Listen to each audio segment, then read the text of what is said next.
Welcome to the Art of Decluttering podcast. We're your hosts. I'm Kirsty Ferrugia from Feels Like Home Professional Organisers. And I'm Amy Revell from Simply Organised. We can't wait to share with you all our tips and tricks to help you declutter and keep your home and family organised. If you'd like to engage with the podcast further, you can find us at The Art of Decluttering on Facebook. Let's get started. You've joined us for episode 56 of The Art of Decluttering. Today we'll be talking about decluttering and organising before you move home. And how you can move home being decluttered and organised. Yay! Because I love moving house. You are crazy. I haven't moved that many times. Exactly. Yeah, I which can is see. possibly the case. How many houses have you lived in? Oh, too many. Too many, like lots. Yes. I'm an army Of brat, course. but I'm not a typical army brat. We did not move very often at all. At all, really. Typically, military families move every 2 to 3 years. Yeah. We were really fortunate. We didn't move very much. But Simon and I have moved a few times in our short marriage. I only lived in 2 houses growing up and didn't get to experience the joy of moving house because I was only 10 when we moved, so I wasn't part of it. But since being married, we've lived in quite a few different houses, different areas of Victoria, in the country, in the city, and I love it. I love the joy of touching every single thing that you own and making really intentional fresh starts and choosing what you're going to take into your new season with you. I do love it. I do. Just not as much as me. Simon's just not a huge fan of it. Well, fair he enough. finds it very stressful. Yeah. And it is very stressful for him. Yeah. I think one of the only downfalls to buying our house that we're in now, that we've been in for 6 years, was I was actually sad that we wouldn't be moving house again soon. That's the only thing that was a downfall. Whereas for most people, that's like the best thing about buying a house. Yeah, I must admit, like, I love moving things around and changing things. Like, growing up, we'd switch bedrooms quite often. There's 5 of us, so different dynamics were at play. We'd have to share with boys when they were going through challenging behavioural situations. So one of us would have to share with our brother, or like 2 of us would share with brothers, and then we had a 4th bedroom, and so that we took turns rotating between the girls who got that 4th bedroom to themselves. And so every term we'd move. Every term? Yeah, and so that was so much fun. fun because then every term you got to change the furniture and see how you wanted the room to look. And then when you move back in with a sibling, you'd also get a chance to move the furniture around. So, and that's what I find sad about living in my home, is that we don't change the furniture around very often. Yeah, so we still change our furniture around fairly often. As soon as I have basically if a client ever cancels and they've got a sick child or something's happened and I have a day at home, that's my rearrange day. Awesome. So let's talk to our friends about what they can do to prepare to move really well. We actually had 3 different people request this one topic, would you believe? So to Holly Fulforth, Michelle Henry and Sarah Mara, hopefully this will help you out. And I'm sure many of you, if you've got friends who are moving house, make sure you tag them because we're going to give you lots of goodness. Let's start with how we can help you prepare to move. I love decluttering before you move. I think it saves so much time. It doesn't feel like it at the time because you're just so eager, or not eager, but you're just thinking about your new home and you're like, yeah, I'll declutter later. I'll declutter Everyone when we says unpack. that. Don't They do never that. do. No. Have you ever been into clients' homes where they've had boxes that they haven't unpacked from their previous move? I would suggest that probably 70 to 80% of homes in Australia have at least one box that was moved there from an old house and never unpacked. Yes, I would agree. I have Do you no have any? idea. No, we don't. We unpack in a day. Yes, we unpacked before we went to bed the first night. Yeah. It was the best feeling, like every single thing unpacked. Yes, we've done that several times, Oh. even with little kids. Yes, I love it. So do I. I love knowing where everything is and being completely unpacked. So Anyway, one of our tips is that before you start packing for your move is make sure you unpack from your previous moves. And it may seem obvious or it may seem counterintuitive even. You might think, but I'm going to have to pack it again.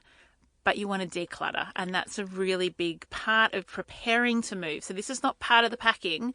This is pre-packing, is making sure you unpack from previous moves. Yeah, or don't unpack it, I would suggest. Just look in the box and go, no, haven't used it, it can go. Oh, yeah. Like, don't better. unpack it. Just dump it. Dump it. But look in it, like, make sure. Definitely open it. I would definitely open it to make sure that what you've written on the outside of the box is actually in there. And then look to see if you've ever touched it, if there's any sentimental items in there that you would regret throwing out. But if you look in there and it's all kitchenware that you haven't used in 5 years, Pop shop. let it go. One of my massive tips for people is I suggest you spend a couple of hours before you start packing actually going around and tidying your house. So that means putting things back where they belong, or at least putting like with like, because the process of packing and decluttering is going to be made so much easier if you don't feel like you've got just random stuff in boxes. Because unpacking random stuff, it may have saved you time in the packing process, but it's going to be a headache when it comes to unpacking. So if you've got things tidy, then you can actually prepare well to pack. And it also makes it really easy to make decisions about decluttering, because then you can go, actually, I have got 5 of that random item that I really only need 1 or 2 of, so I'll let go of it. Instead of packing it randomly over 5 different boxes and going, oh no, I think this is my only one. Great I point. think this is my only one, and deceiving yourself. Well, you get a realistic view once you've actually tidied and put everything like with like. Then you get a realistic idea of what you've got, and you might be moving in with a partner. And so not only are you packing your stuff, he or she is packing their stuff too. And so you're going to end up with 2 kettles, 2 toasters, 4 knife blocks. And so by having them together and then at least seeing what you've got, you can make wise choices. Yes. And we definitely think that you should declutter before packing, and be really honest with yourself and realistic with yourself. Even if you're going from a small 1-bedroom apartment and you're buying a 4-bedroom house, that does not mean that you need to keep 2 kettles. Like, you don't necessarily need all the stuff. Yes. I'm not saying what you do and don't need. I'm just encouraging you to be thoughtful and intentional about what it is that you're actually packing. And just because you're moving into a bigger home does not necessarily mean that now you have space, you can keep everything. So I've helped people move house where they have not packed anything until the day of the move, not a single thing, which was extremely stressful. And then I've helped people move that have started packing like 6 to 8 weeks before they move. Have you kind of got what's your recommendation? Do you start early? Do you leave it to the last minute? What works for people? I think every family is unique and different, so it depends on your circumstances. At the moment, I'm helping a beautiful client. Well, I have had, by the time this episode airs, they'll be in the middle of their sale process. So we have decluttered their home and boxed up a lot of their home because they're getting a stylist in to style their house. So they're actually having to get rid of, or like store their couch, their dining table, their beds. No, I think they're keeping their beds, but a lot of things have to be removed from the house. And they have a lot of stuff, and they've got a small apartment. So we have had to box up so much just so that the property stylist can come in and show off their home and highlight the best of their home. So that's one unique situation where we've actually done a lot of decluttering and a lot of packing. And because of the time frame, we have actually done what you suggested before that we shouldn't do, is just pack random things in boxes, because we weren't in a space to tidy completely before we started packing. I've got clients who will get me in to help them with the declutter and then the tidy, and then hire packers, because packers are very efficient at what they do. And so I think no matter what you do, you don't want to skip the steps of the tidy and the declutter if possible. Obviously there's situations where I've helped people move out of domestic violence situations, so there's no time for anything. You just pack and you get out. But if you have the time, even if you've got packers coming in, I recommend you do the declutter and the tidy. Most families in Australia would have at least 4 weeks notice if they're doing a house move. You have to give 4 weeks notice and usually get a settlement 4 weeks or more. So I kind of say at 4 weeks, you want to start packing things like your Christmas tree, maybe your camping gear, things that you're absolutely not going to need in the next 4 weeks. And then the following week, you want to be packing excess of things. And then the second to last week, maybe you want to be packing things that the clothes that you're not going to be wearing. And the last week is like the absolute bare essentials left. So really think about like those centric circles moving closer and closer to the middle as the time gets closer to your move. Like what is logical for you to pack? If you've only got 8 pieces of crockery, like an 8 serving, you don't need to pack half of that now and half of that later. No. Like be sensible, but really think, what can I get done? The night before the move. Yeah, leaving it to the last minute's really challenging. And challenging too when you've got children, like, that you might have to care for and might be anxious about moving and might need a lot of your attention the night before you move. So, I often think about going on holiday. Like, what would you pack to go on holiday? And can you be doing takeaway the night before you move and the night that you move in, or have somebody cook a meal for you so that you're not actually having to cook on your first night in your new house or cook on your last night in your old house. Like, have some strategies in place for dealing with the unexpected and the stress that comes with moving home, and the stress on your family and your partner on moving home. Love that. And that kind of flows into move day. Like, how do we help people make that move day, which everybody dreads? And when you're in your 20s, it's kind of that day where everyone comes around and they get free beer and free pizzas to help you move. And then as you get older, you pay man with a van. And then as you are more established, you actually get proper removalists that have insurance. So how can move day be made just that bit easier for our listeners?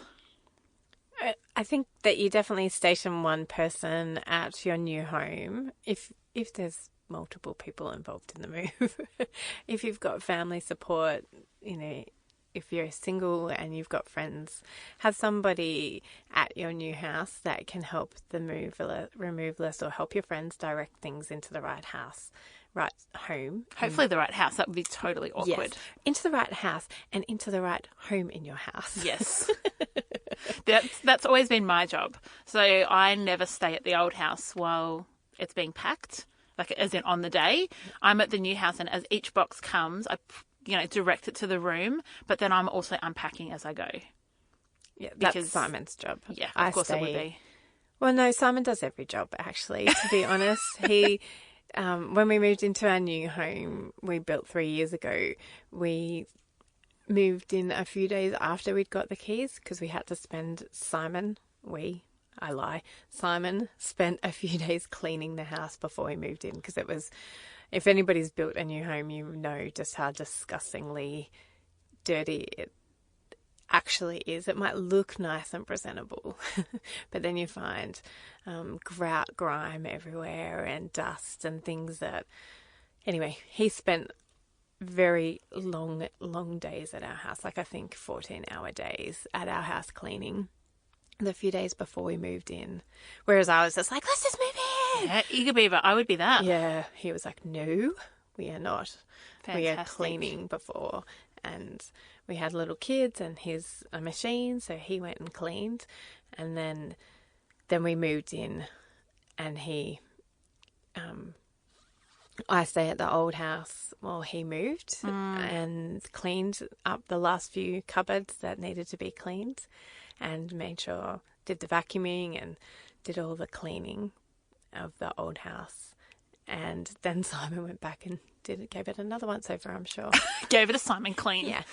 I am a massive fan of getting somebody else to do the exit clean, because I'm so excited by the new house that I don't even want to go back. Like, I am so loving it. So if you can't afford cleaners, like, think, is there a mum that you know or a dad that you know that would like to earn some extra money, or a teenager that you could actually get to go and do that exit clean for you, so you can be spending time unpacking, finding homes for things. I think that's a really nice little gift to give yourself. Yes. It'd be lovely if everybody could. I know. But otherwise, use shortcuts. So use cleaning wipes and just do things quickly if you can. More from us in just a few minutes. Don't forget to visit our website, theartofdecluttering.com.au, and sign up for our bonus episode that is not so secret anymore. We've done episodes on linen cupboards, sentimental items, media, baby supplies, donations, weddings, and so many more. So if you're new to the art of decluttering, you'll find loads of great tips like this one from the episode we did on crafts and hobbies. What I'm saying is the kind of supplies we used to make jewellery back then is completely different to the type of jewellery people wear now.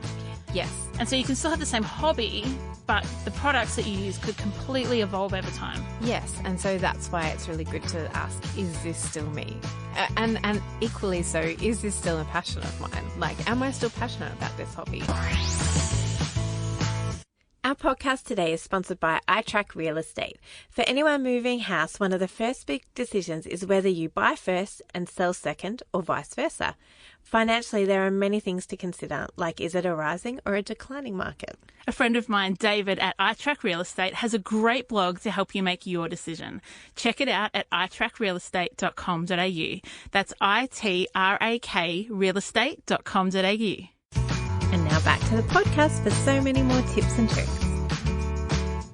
One of the things that I always tell people to think in advance is, what are you actually going to need the day of your move or the night of your move? Do you have medications that you're going to need to access that it's of no use if they're packed in the bottom of a box? But if you need to access them, you need to know where they are and make sure that the family can get them. What about pet food? You know, when your pup comes to a new house, they're going to be exploring, and what if you can't find the pet food? I helped a client move and they had to go knock on a neighbour's door and ask for pet food because they couldn't find where they'd packed it. Think about your bedding. Like, are you going to have your beds made up? Can somebody be doing that? Can that be somebody's pure job on your day of move? Their job is to assemble the beds and make the beds. So at the end of the night, when you're absolutely bone tired, you've got somewhere to collapse and sleep. My number one tip for moving is when you undo beds, get a bag, a Ziploc bag, and tape those bed screws to a part of the bed. Yes. So that you always know where those bed screws are. And write on the bag too, in case it comes off. Yes. But tape it. Do whatever you can idea. to make sure those screws stay with the bed that it belongs to. Because there is nothing worse than not being able to make that bed for days, weeks, and if you take a long time to undo boxes, months. Today's top tip is brought to you by Kirsty from Feels Like Home Professional Organisers. Today's top tip is brought to you from experience. That's the best feature of all. So you love unpacking within a day. I'm a 24-hour unpacker. Yes. Most people are not, though. Let's be honest. Most people don't have the luxury of living in a minimalist home and being able to do that. And a lot of people go back to work the following day or sometimes the day of.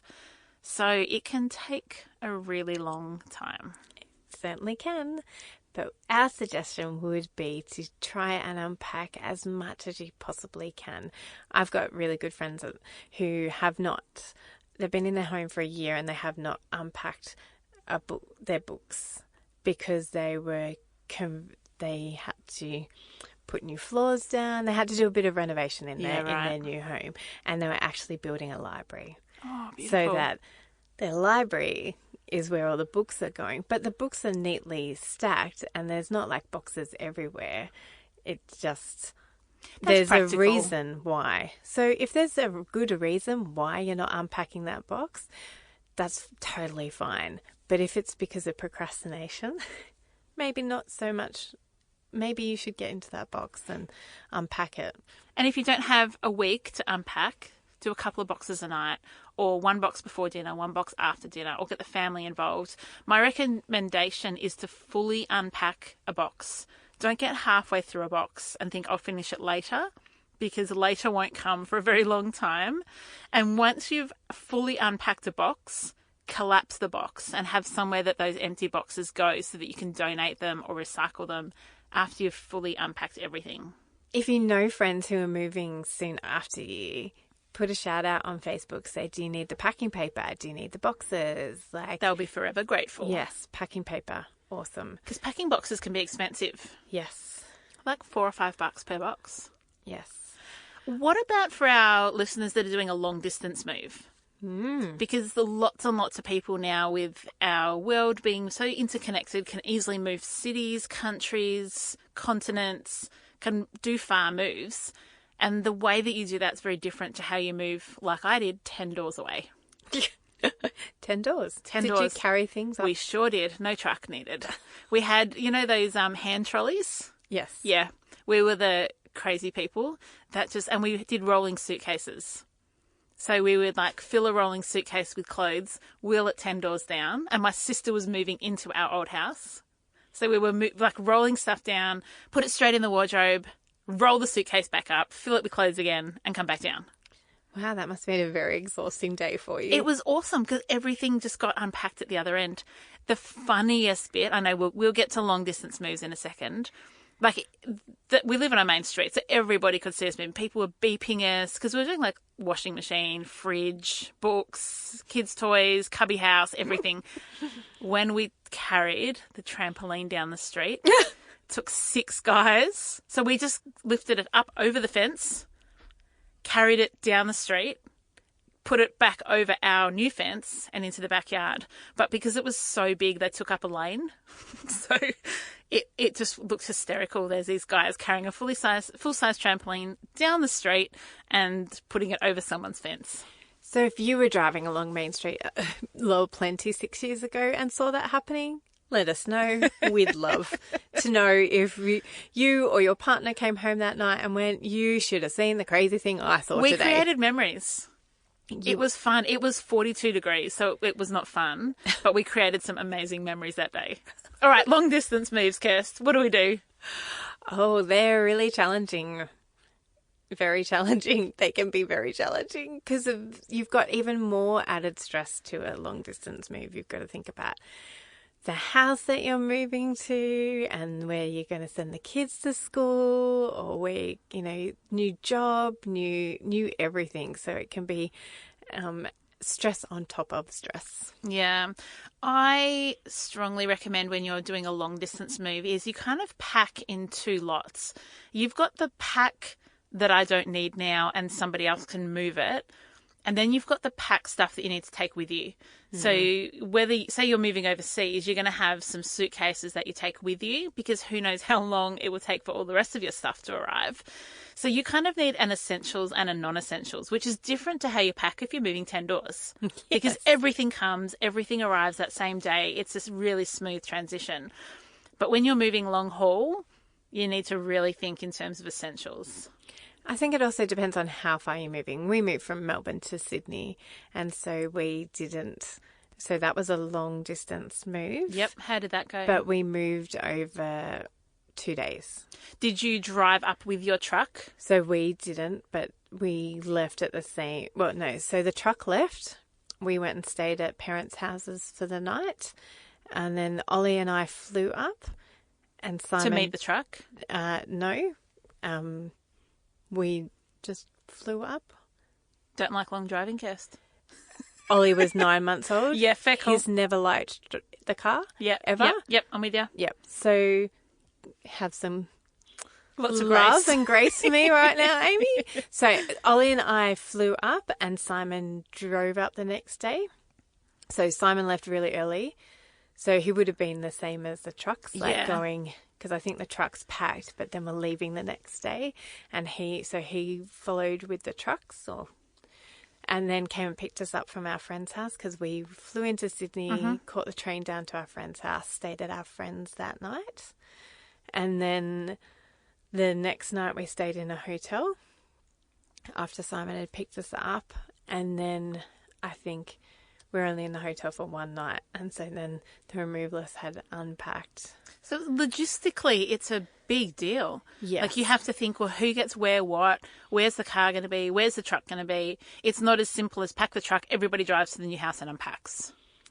No, and I think we moved a car up too. I think we did how did we get our other car up?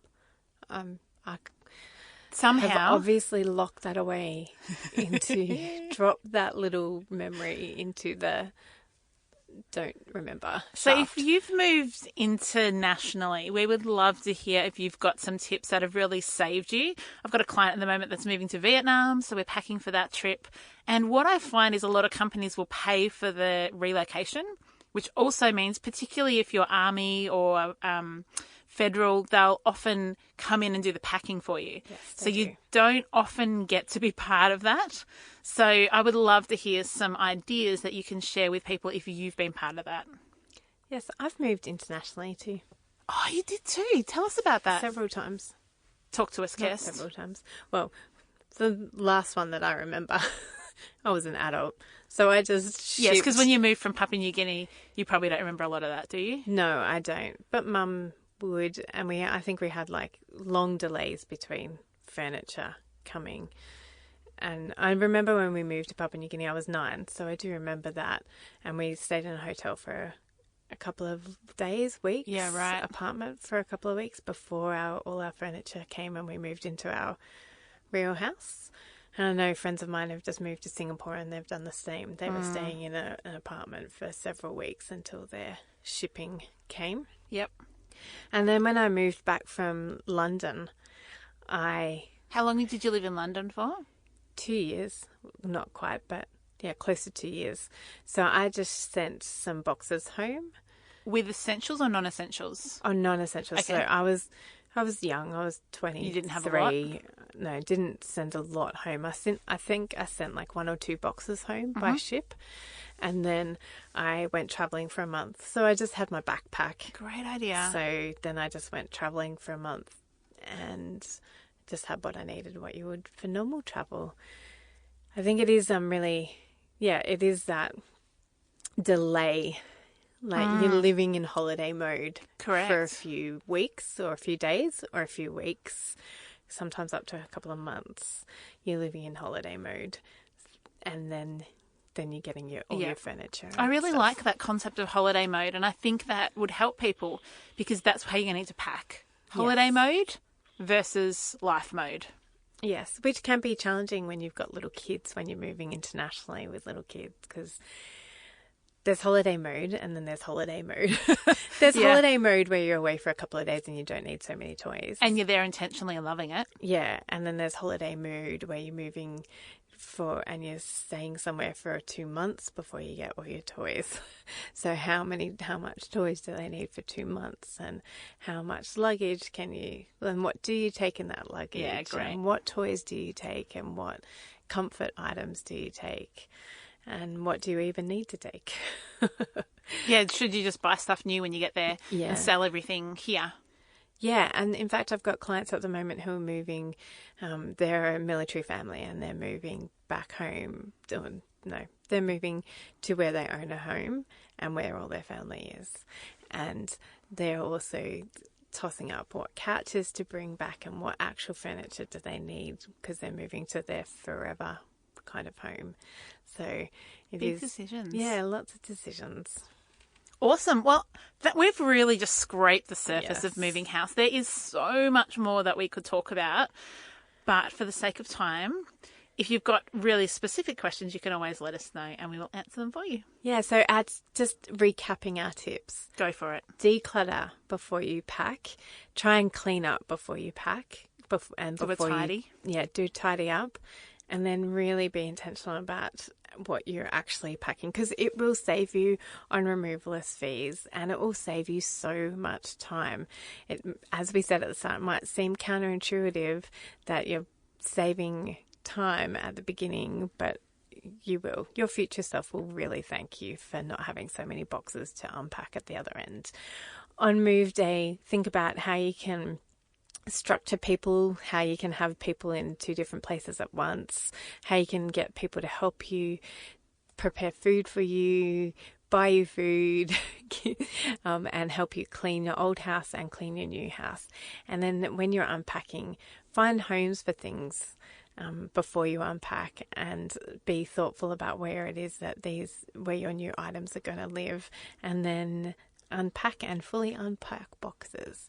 And then when you're moving long distance, think about packing in 2 lots. Think about packing what you really don't need for the next couple of months, and then what you need in the short term. Wow, that is an awesome wrap up.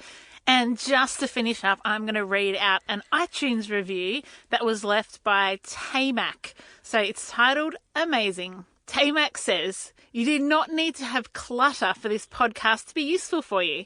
I found the advice and ideas from this podcast incredibly helpful for when I moved out of home for the first time last year.